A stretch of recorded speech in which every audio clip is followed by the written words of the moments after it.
Hey guys, welcome back to another quick little episode of Under the Surface. Today we're going to actually go into a little bit more detail on accessory work, why it's important, why we perform it, and why there's so damn much of it in your program, especially right now. So, accessories in my head equals accessories. Something that helps me keep on track of how important they are to the program and how important they are to your continued improvement. So if we take something like a main lift, for example, like a snatch, and then we look at the accessory work for that, we have things like snatch balances, overhead squats, snatch high pulls, deficit snatch pulls. The list goes on and on, but the basic point of an accessory is something that's going to help you with a portion of that lift that'll contribute to overall improvement in that lift as a whole. So these will vary from person to person.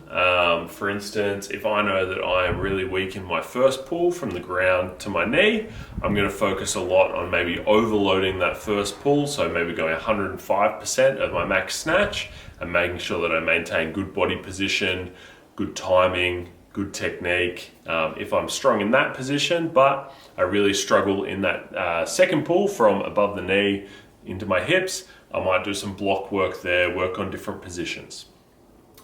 It isn't possible, or it is possible, but it's a much slower rate of progress to just work on that main lift. Say we only have a snatch, clean, jerk, squat, deadlift.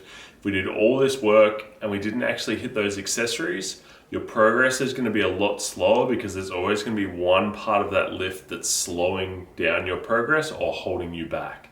So the easiest way to quickly improve on that is to work on each section at a time.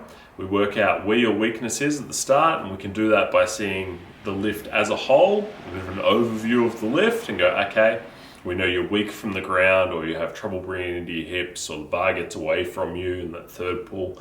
Whatever the lift is and whatever the case, what we need to be doing is working on these accessories, which will fix the specific problems you have.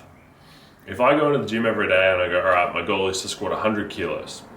I start squatting and I do 20 kilos, then 25, then 30, then 35. And as my weight increases, I'm going to hit these little speed bumps where I slow down, my progress slows down, I plateau because maybe I'm really struggling to get out of the hole in the bottom of the squat.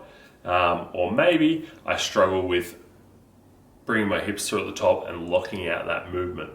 So we look at something like that and go, okay, what's the accessory that's actually going to help us there? If it is, getting out of the bottom of the squat, we might do some Anderson squats, which is like a bottom-up squat starting from the bottom. Or maybe if it's bringing our hips through, we're working on some specific glute or hip extension work.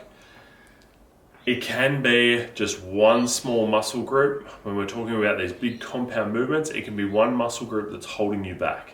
Had a lot of people that maybe they're struggling with their squat, and then we spend a little bit more time focused on specifically glute work or some hamstring work, and their squat starts to increase again.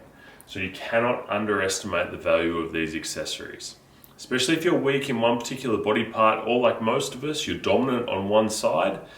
Doing that single leg work on the weaker side means that we're going to bring that lift up as a whole, because now you're able to use more force where you should. Bit long-winded, but basically my point here today is that when you see in your program that it says accessories, that's not the part that you skip.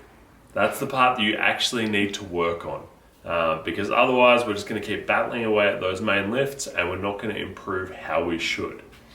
Accessories don't replace a main lift on their own. They're often done after a main lift or before it, if we're trying to pre-fatigue that area and build a bit of a better mind-muscle connection. But generally we do them after it. We've hit the main lift and go, okay, cool. I know how that main lift feels. I can feel where my sticking points or my issues are. Let's go work on those accessories to improve that. Stick with it for at least one block. We program in 6-week blocks at the Buffalo Tribe, and our accessories are designed to help you out with a particular lift or movement per block. We can't throw the whole kitchen sink at you at once, but stick with it. Just even commit to 6 weeks and go, you know what? Maybe I even cut my conditioning short if I don't have time in the gym. I'm going to work on these accessories, work on my quality of movement, and you'll be surprised how much progress you can see. If there's any of these other videos that you'd like to see, we've got a whole list that we're going to get through filming, but if there's something you want to see in particular, let us know and we'll break it down.